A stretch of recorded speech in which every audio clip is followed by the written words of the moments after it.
some real commitment. Good on you. Congratulations. Good on you. You get it. Planning on staying like that all day? Pretty much.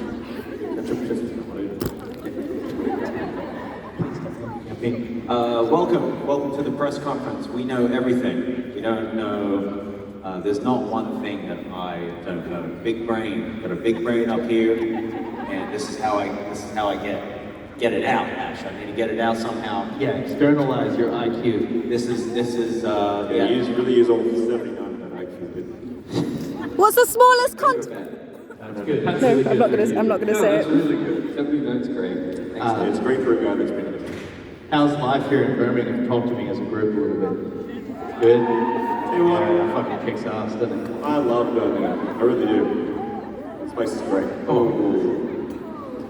Getting a few thumbs down. Anyway. Let's take the first question. So guys, we've got Rebecca from Harper's Bazaar. Harper's Bazaar. Harper's Bazaar? Did you just pick a pre-existing publication and just call that you? It's actually Late Dog's name. So my question is, how do you decide which songs on an album become singles?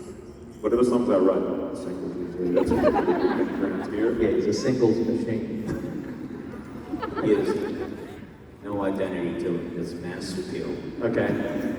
How do we decide? There's no real process. It's just kind of like, Yeah. you just kind of feel it sometimes. I don't know. Yeah. I mean, there's a multi-stage process though, isn't there? There's like, you feel really good about it. You essentially need to campaign for it. There's a bit of rallying. So like, first of all, hopefully the band like it naturally. And then second of all, hopefully your manager likes it a little bit. So then he'll back you, and then you go to the label, and then you say to the label, which is like 400 people, like, please, for the love of God, back my dreams, and this is the song that's gonna change our lives. And then they usually say, no it's not, we think it's this one. And then we all rally around the one that label picks. And then the fans pick the single in the long run, and it's usually the song that you liked to begin with, but you got punished by the universe for not fully backing yourself. And that's pretty much how it goes. What do you think you should have been the single of Everyone to Start? It's my favorite, yeah. You would have picked Evolve? Yeah. Evolve's your favorite? Yeah. That's amazing. What's the second and third one? Pick your first, second, and third single in Everyone to Start. Because compromise usually means you end up on your third choice. Chess! No, we're talking to her. I love Number One Obsession. Yeah, we love that one too. For 2 years we thought that was the single. Yeah. Can't think of any others. Maybe This one help her out. Yeah, okay. See, that's what we thought. That's fantastic. That's what we That's a thought. great run. Great run. Well, sorry about the holes. Rest in peace. Rest in peace. Next one. Rest in peace, Harper. Rest in peace. He's in a field somewhere, guys. we have Maya from Broming on the Move. Brummy on the move. Sorry, Where are you? There you are. if you could go back and rename the band or any of your albums, what would you call them? I'd rename the band something maybe with 4 instead of 5. It just would have Makes saved us sense. a lot of time in the long run. Yeah, calculate all the time we've spent explaining it. But it's a great band name. It's got a great acronym. Yeah. But if I was to rename it, probably something a bit, punchier. Tougher. Yeah. You know, I did get in a cab when I was about 16 years old, and the taxi driver was like, what's your band's name? Because I was like, I'm in a band. And he was like, what's the band's name? I go, 5 seconds. He goes, too long. So maybe he was right. You know, I've been that beat down by the name that when they say, well, what's it like being 30 seconds to Mars? Go on. And I go, it's sick. Aww. It's a good guy. I love being in the band. It's awesome. What's worse is 30 seconds. Yeah, 30 seconds to zone. That's my favorite Signed. movie. And then you go, yeah. Anyways, yeah. The album, or you can change it. Feels good. Sounds good, feels good, feels great. Really? So is this the best album? Shit. It was. Self-titled, could have used an actual name. Could have used a name in general. Could have named it something. What was the third one? Youngblood. That's good. Banger, but exactly. Bang on. That was nearly not going to be the name. We nearly changed it right at the end. Remember that? Yeah, we're crazy. Yeah. What? Do we have another option? I remember it. I don't want to share it. Why not? We just. We're scared of being too complicated. Do you ever feel like that? No, you don't. We love complexity. Your songs are mainly it. Come on, like kind of cheer them on. Just staring at me. Complex beat. Woo! Complexity. Anyways, how can we all laugh? Rest in peace, Harper. Next question. Next up, guys, we've got No one Rosie knows from the Star. Age. The star. Very nice. Hey, Rosie. If you weren't doing music, what could you see yourself doing? See, nothing. That's the thing. Everybody, I'll be a doctor. I wouldn't be doing shit. If you were Good, you're in what that type of doctor would you- what would you work on? Which part of the body? Feet. Okay, I saw a very strange movement there. WIkifeet. No, let's do it. Oh, yeah, I love that. Let's start. Dream job.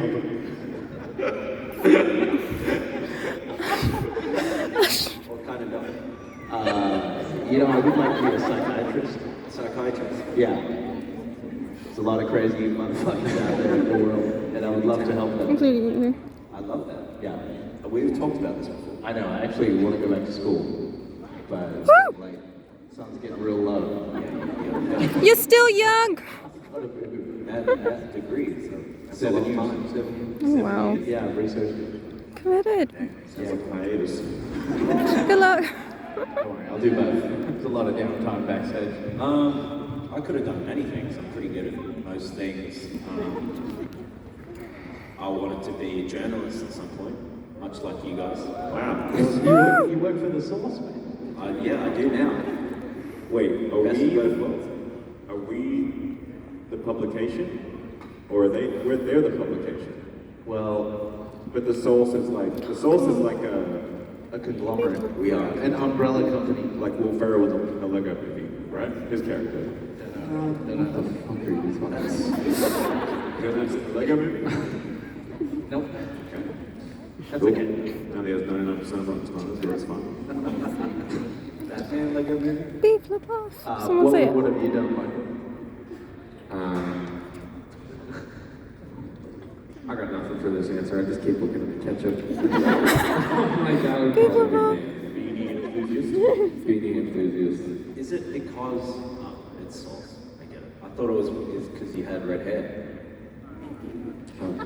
Next question. We're drowning here. We're drowning. No, you're doing fine. Good question. Come on, make it a good one. Next up, we have Madison from World Cool News. Come on, Madison. Bring it home for us. Give us something to work with. What's the best advice you've been given when it comes to the music industry? Ooh. Did you follow it? Keep your head down. Not much. Damn, we're drowning again. We're drowning again. We don't have any good answers. If you think, I want to say that. Okay, here we go. Just plucked one. Our old guitar tech used to tell me, Nigel, yeah, his name's Nigel. This is a nice story. Shout out Nigel. He always used to say, like before stage, he'd go like this, have a good show, do this, this one, this, and he'd go, don't be shit. Seriously. Woo! It's pretty What happened? You must have forgotten that along the way. Yeah, obviously it didn't work, so, yep, that's about it. You know, advice in the music industry is dangerous because it's a heart-led business, right? Like you feel things intuitively, and we know what's best for us. We're not really in the music business, we're in the five-sauce business. And we focus on what is best for us, not what might be good for others. And people think they know better, but only we know ourselves the best, and we know our fans the best. Well, almost. You guys know yourselves better. But yeah, so it's actually being really wise about what advice not to take at all, because your career is usually totally unique, and what will happen to us is probably totally unique to us, our own journey, our own story. And yeah, so take less advice, I would say. Next, please. Next question. All right. Except we've got Katie from Kerrang magazine. Kerrang. Oh, like for real? Don't judge me, I panicked last minute and picked it. So a lot of us grew up with you. What's it been like growing up alongside your fans? That's a great question. That's a beautiful question. It was the dream to begin with. I think, right, boys? Like, we wanted to be a band for a really long time, and we really admire bands from the past that have existed for a long time and have really long, prosperous relationships with their fans and their audience. Yeah, so it's been amazing, and the older we get, the more the dream feels pretty unreal to us, because we wanted to, but you never really plan on still being able to be a musician or in the industry at the age even I'm at, being the oldest. At 21. At 21. Yeah, Just 21. like it was really like hope and pray that people would really like our music and like what we create and like our shows mainly. Our shows are everything to us.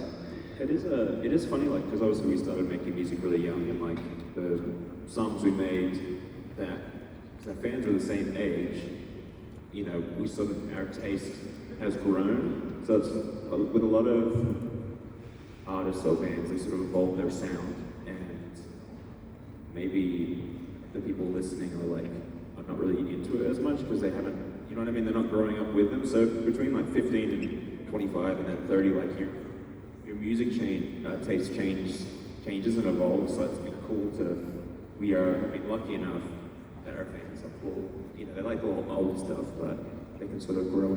Their taste has grown with us, which is really cool. Yeah. I think very unique to a band like ours. Trying to think of a sarcastic answer, but I cannot. Yeah, it felt like a heartfelt one for sure. Thank you. Thanks. Cheers. Okay, next up we have Evan from Sheffield Online. Sheffield Online. Hi. Let's Ron go. City. How many web page visits you get?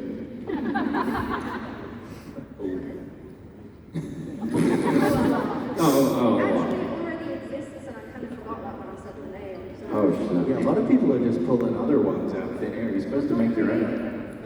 real special after all these years, many years. Not too many years. I'm noticing a lot of sensitive people in here today. You guys are nice. Yeah, you're really asking like deep questions. Is sensitive. I'm so sorry. We came out swinging, and maybe today's just not the day. Yeah, look, they just want to feel something. Yeah. I'm with you. It's fair enough. We still eat dinner together after the shows. That's very cute. Oh. I think that grounds us again, and we try not to speak like, we don't really judge our show too much anymore. We do a little bit. We go, well, I was a bit shit here, and I was a bit shit here, and we critique ourselves, and we try to be positive about the next day when we have to do it again. But really, we like re-ground ourselves when we eat together, which is really cute. I really like that part of the day. Yeah, definitely. I mean, the most successful part of this band is that we can sit in a room, for the last 15 years, and still, it is so funny every time. Like, we can sit in a room together, in a backstage dressing room, and it's still so fun. Yeah, we're like masters of solitary confinement. Woo! Like, that is really, our greatest success is being able to sit in a room together backstage and be able to, like, talk shit before the show, eat dinner after the show, and it still feels like it did back in the day, just less drunk. Yeah, like, that's right, yeah. Yesterday, for example, I won't tell you what the joke was, but we made it last about 6 hours. It's just, we just start vocal stemming on like something, we just say it for hours, keep laughing. As soon as we get back in the dressing room after the show, we're right back to the inside joke.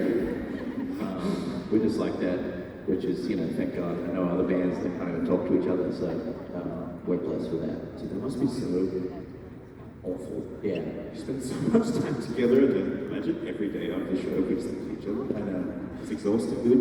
I think we just remedy our problems or the seriousness of all of this and the challenges with comedy. And that's why, we do stupid shit like the songs and other stuff you're going to see tonight.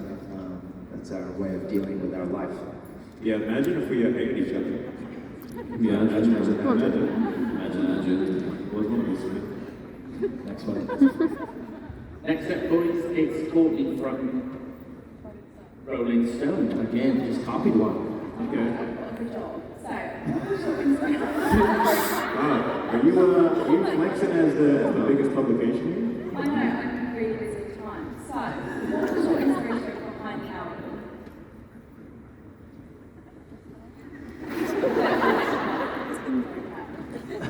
Was there inspiration or did it just come out? No, there was no inspiration. So natural. Just literally killing my back. I don't want to go back.